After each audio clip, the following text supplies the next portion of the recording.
Okay, here we go. Newbie Tank Series 2.0, Episode 2.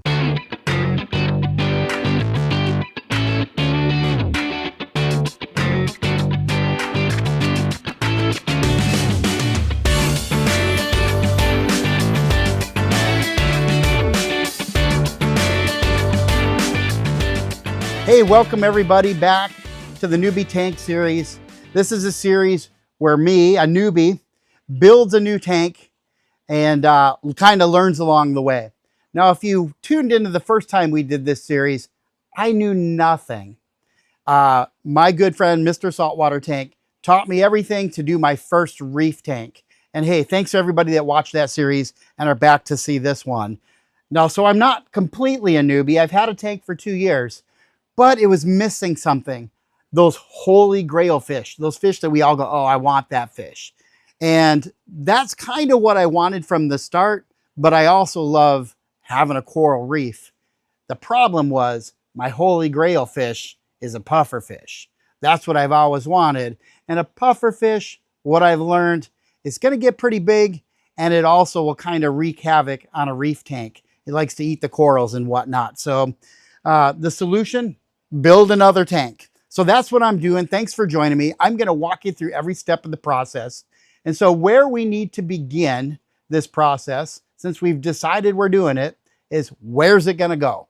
So if you watched the first Newbie Tank series, you saw Mark and I walk all through my house here and decide, where can I put a saltwater aquarium or a reef tank? And we decided to put it in my office. It's been there a couple years. I love it. It's awesome.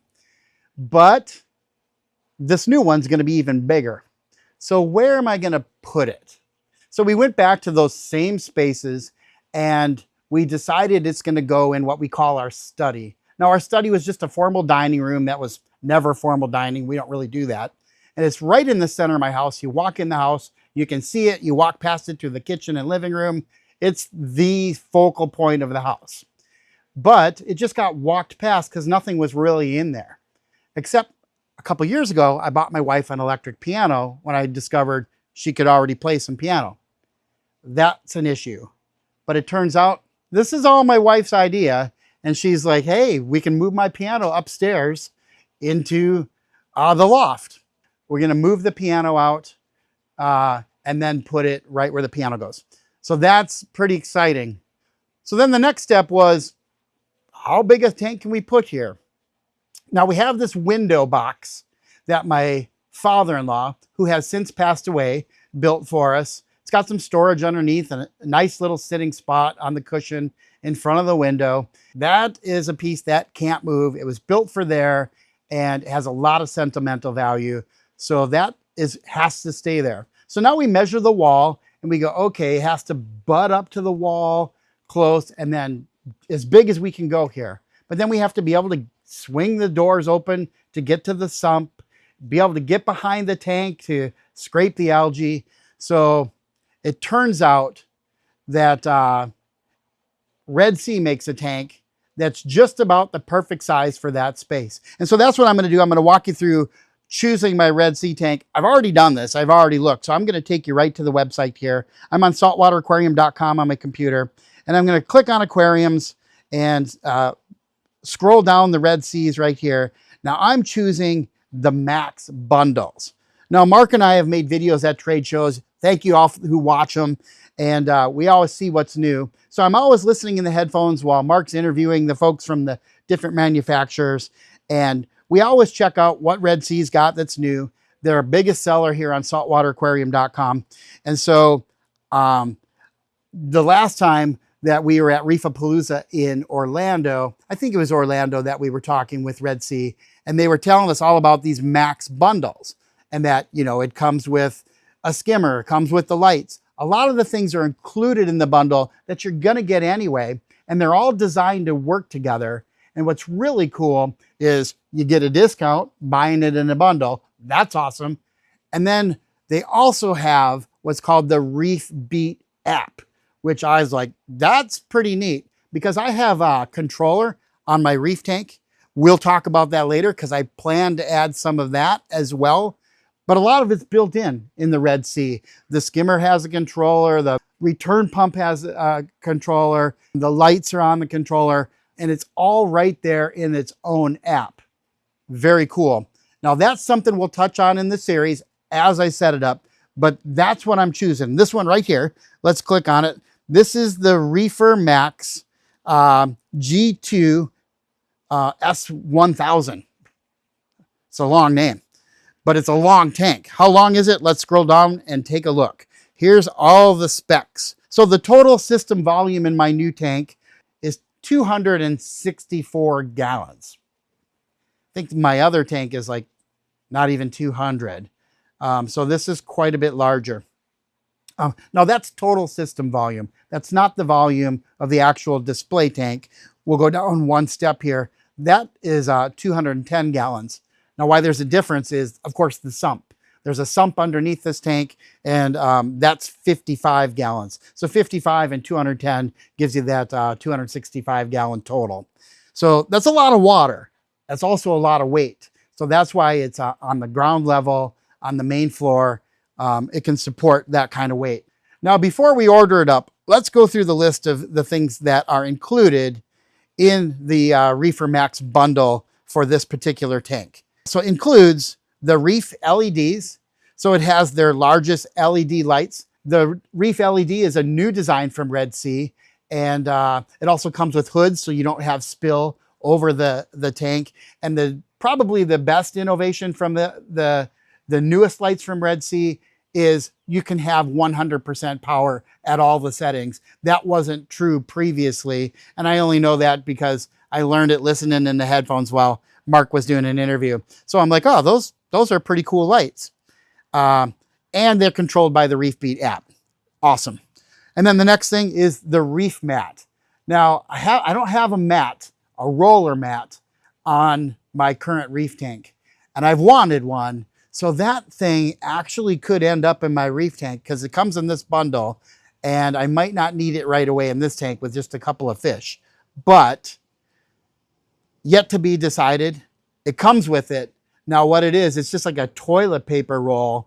It's not toilet paper, but it's basically a filtration roll that rolls on a motor and catches all your waste.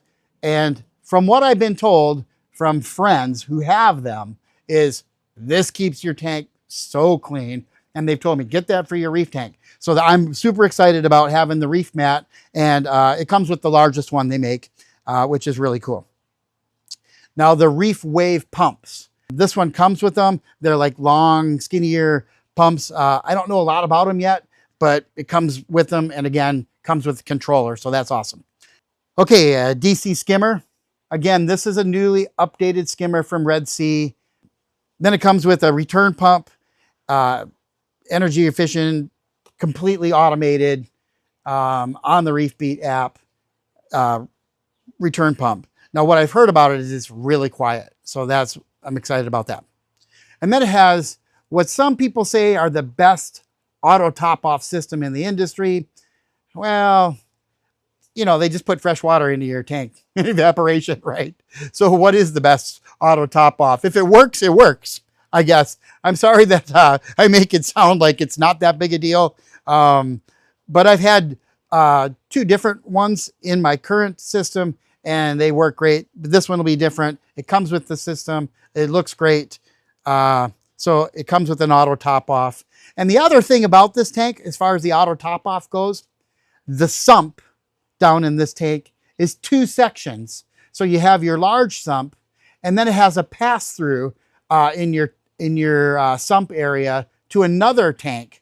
But I wasn't sure if I even wanted to set it up because you can elect to not have the pass through, not have that extra sump. So that we'll have to discuss as I get it and set it up, whether or not I'm going to use that extra section. It could be just an auto top off reservoir. But I like the reef cans from Red Sea. They're tall and skinny, and they take up less room down in your sump area. And I like the idea of that. So anyway, it's just an option that it comes with. And then I mentioned this earlier, it has a slide out control panel. Now, when I was researching this online, some people said, you got all these plugins in there, and then you got the wires. that it's not necessarily the most functional thing anyway, because then you have to have slack in those wires and they have to go somewhere if you're actually going to slide it out. And a lot of people have their dosers, if they're dosing anything like calcium or kalkwasser. Look at me. I'm saying things that I don't have on my tank, but I've been around it so much I hear about it. So we'll discover if we need to do any of that, but there's a mounting board in there already. I had to buy a separate mounting board on my other tank to mount all of my controllers. This way, this one already comes with one. I don't know if I'll need to add another one later, but it comes with that. So that's all the standard equipment that comes bundled. And then when you bundle it and you add it all up, you save some money by, you know, buying it in a bundle of things that you're going to purchase anyway. Okay, and what else is special about this aquarium? It comes with a fortified plywood cabinet. It's not, say, synthetic materials, but it has a nice waterproof coating on it that when I've looked at them, it looks pretty awesome. And that's what you want, be able to wipe splashes off it and that sort of thing. And you want it to hold up without it just falling apart. And I'm sure it will suffice as far as that goes. It has dual return pump outlets. So there's two options. You can have one return pump or two return pumps. There's an adapter to go between the duals if you're only using a single return pump. So it comes with it. Surface skimmer. The top of the overflow box is really quite large and everything in there is removable. So that's another great feature. It looks really nice as well. I don't know how technical they get because I haven't compared them. I've only owned one other tank, and the one on my current tank, it works pretty good. Now, the other thing is all the piping is assembled and ready. So you just follow the assembly directions. I watched a video online and it looks like it just kind of plug and play. And it even has mounts underneath where all the plumbing clips into, and it's red. It looks really cool when you open it up down there. So that's kind of the Red Sea S1000 overview from what I've learned. I learned enough that I know that it looks really awesome, and it's the biggest one that saltwateraquarium.com sells from Red Sea, and I'm super excited, so let's hit order. All right, there you have it. I've ordered up my new tank. It's on the way. I'm going to take you with me every step of the way as it arrives, getting it in the house, setting it up, ordering all the gear that I'm going to need, every step until I have an awesome FOWLR tank. That's right. I know what it means now. I just learned that this tank is called a FOWLR, which is an acronym for Fish Only with Live Rock. Cool, right? So it's not flower, FOWLR. And some people call them predator tanks because they're predator fish in there. So yeah, this is going to be awesome. Like we always do here on YouTube, please like, subscribe, follow. My dog's nose. Oh, he just licked the lens. Austin.